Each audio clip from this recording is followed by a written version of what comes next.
आजादी है प्रेस में, लेकिन आप इस बात को मतलब ये गलत कह के आगे बढ़े हैं कि समाजवादी पार्टी जो है वो भारतीय जनता पार्टी से मिली हुई है और भारतीय जनता पार्टी जो है समाजवादी पार्टी की वजह से आ रही है। इनको हम बता दें, इनको ये याद दिला दें कि यहाँ के ऊपर उत्तर प्रदेश के अंदर समाजवादी पार्टी की 56 सीटें थी और 56 सीटों से 10 सीटों पर लाने वाला अगर कोई है तो वो उसका नाम है हमारे राष्ट्रीय अध्यक्ष मुलायम सिंह यादव। 10 सीटों के ऊपर लेके आए हैं। भाजपा को हमने कमजोर किया है। आप कहते हैं भाजपा को हम लेके आ रहे हैं, आप गलत बात करते हैं। आप टीवी में बोल रहे हैं, आप सबके सामने बोल रहे हैं, इस तरीके से बोलना चाहिए आपको। 56 से 10 के ऊपर लेके हम उनको नवाब साहब जरा ये तो बता दीजिए, कांग्रेस आज हमसे, नवाब साहब जरा हमें बस इतना समझा दीजिए कि इस पोलराइजेशन की राजनीति से किसका फायदा होता है कांग्रेस के पास। नहीं, आप भाजपा को खत्म किया नहीं ने। आप जरा ये बता दीजिए कि अगर दंगों पर और हिंसा पर नियंत्रण न रखी जाए तो क्या वो जो आज पश्चिमी उत्तर प्रदेश में हो रहा है यही चीज 2002 में गुजरात में नहीं हुई क्या? तो हट गए।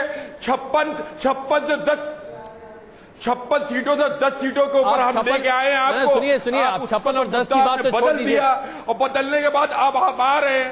बुकल साहब जरा बस इस बात का जवाब दे दीजिए, एक छोटा जवाब इससे पहले कि हम जयसवाल जी के पास चले। बुकल साहब सिर्फ इस बात का जवाब दे दीजिए, अगर सरकारी लापरवाही की वजह से दंगे भड़कते हैं और हिंसा फैलती है तो फिर पश्चिमी उत्तर प्रदेश के हालात और गुजरात के 2002 के हालात में क्या फर्क है? और अगर नहीं तो अखिलेश यादव की सरकार नरेंद्र मोदी की सरकार से कैसे बेहतर होती है? देखिए, ऐसा है कि एक शेर है, उससे सारी समस्या का हल हो जाएगा। लाख छुपाओ छुप न सकेगा, राज हो कितना गहरा, दिल की बात बता देता है असली नकली चेहरा। हम लोग यहाँ के ऊपर जो है, हम लोग यहाँ के ऊपर झगड़ा फसाद कराने के लिए नहीं आए हैं। हम लोग लाशों के ऊपर राजनीति नहीं करते हैं।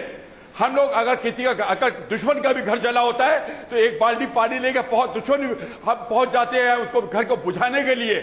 यहाँ पेट्रोल और आग नहीं लगाई जाती जिस तरीके से यहाँ पर दंगे को भड़काया और बढ़ाया जा रहा है।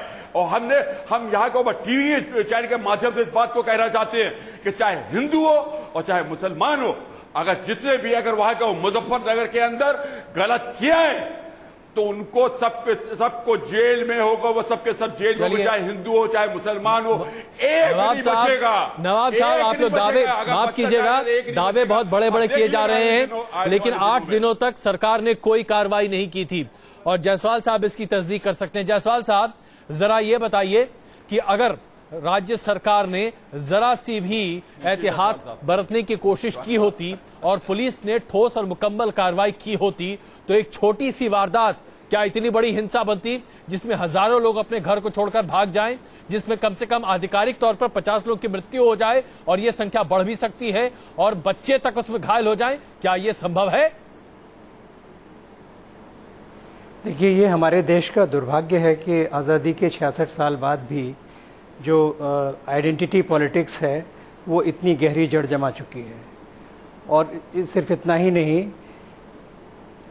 सभी राजनीतिक दलों ने उत्तर प्रदेश में प्रशासन तंत्र की कमर, रीढ़ की हड्डी तोड़ने का पूरा प्रयास किया है। अभी कुछ दिन पहले की ही बात है, दुर्गा शक्ति नागपाल का मामला हुआ था जी, जो अभी तक सुलझा नहीं है।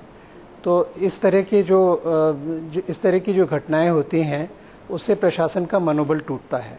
अब क्षीण मनोबल का, टूटे मनोबल का प्रशासन किस तरह से इस तरह की घटनाओं का और इस तरह की संगठित सुनियोजित हिंसा का मुकाबला कर सकता है? बिल्कुल, ये तो स्वाभाविक ही है।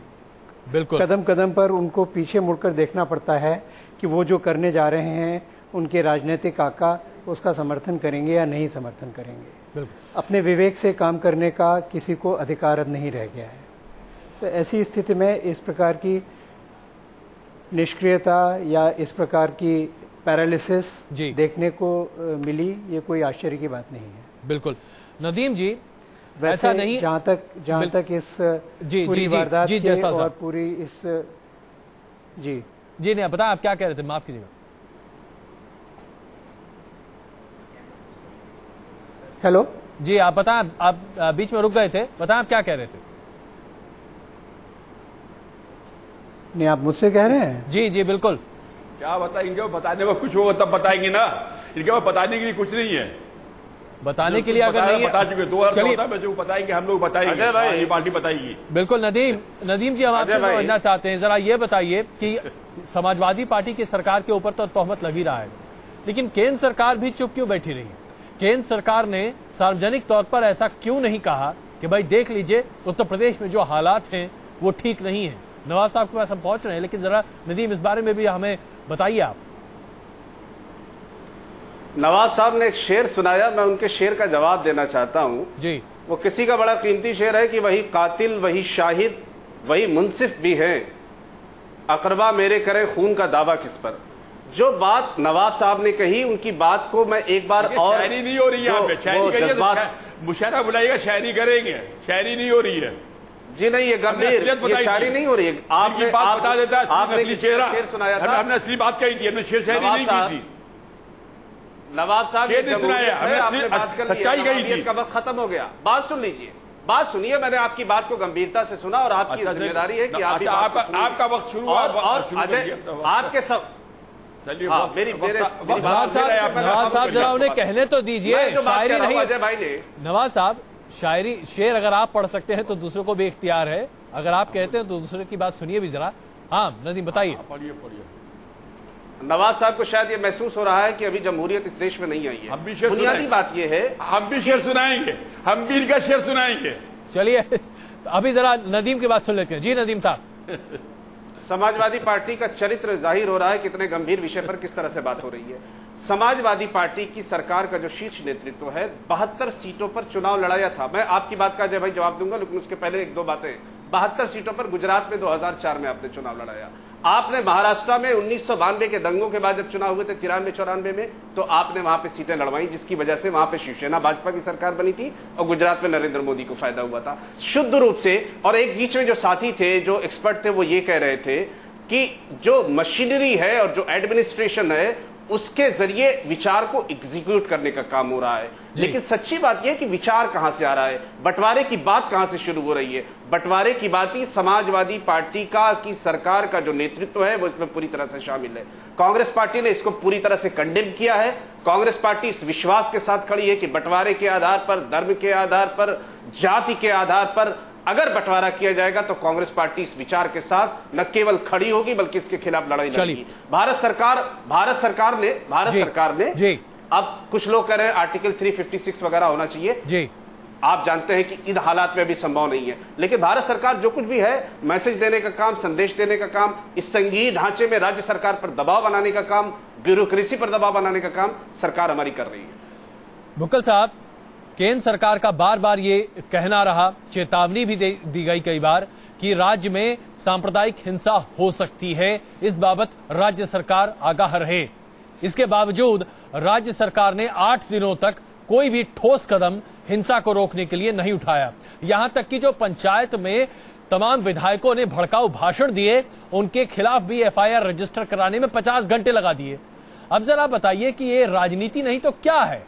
आप लोग राजनीति तो कर रहे हैं।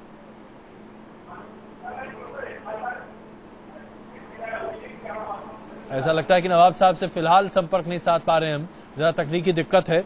हम उनके पास पहुंचे, इससे पहले कमलकांत जी से जरा इस बात का जवाब ले लेते हैं। अच्छा बुक्कल साहब आ गए। बुक्कल साहब बताइए। पड़ता है तब हम लोग उनकी एफआईआर करते। एफआईआर करी कि नहीं करी? हमने एफआईआर करी है और वो जेल जाएंगे। आपने एफआईआर बुक्कल साहब, आप भी राजनीति में बहुत, जरा ये बताइए एफआईआर करने में कितना मिनट लगता है साहब? आपको पता है कि वहां पर स्थिति कितनी गंभीर बन चुकी थी। आपको पता है कि महापंचायत में इस तरह के भड़काऊ बयान अगर दे रहा है कोई तो 144 लगा दीजिए, वहीं पर आप गिरफ्तार कर सकते हैं। नहीं हुआ ये सब। नहीं, एफआईआर करने में कितनी देर लग सकती थी और नहीं लग सकती थी, ये एक ऐसा विषय है कि जो कि मतलब नियम अनुसार हम लोग करते हैं कि देखिए विधायक कौन सा नियम बताइए ना साहब। हमें वहां के ऊपर नवाब साहब बस ये बता दीजिए ना, आप जवाब नहीं दे पा रहे हैं। कौन सा नियम है, किस नियम के तहत कहा जाता है कि एफआईआर दर्ज कराने में घंटों लग जाते हैं? नहीं, जवाब दे रहे हैं। अब नहीं नहीं, घंटों नहीं लग जाते। हम आपको बताइए तो 1 घंटा लग जाएगा एफआईआर कैसे होती है।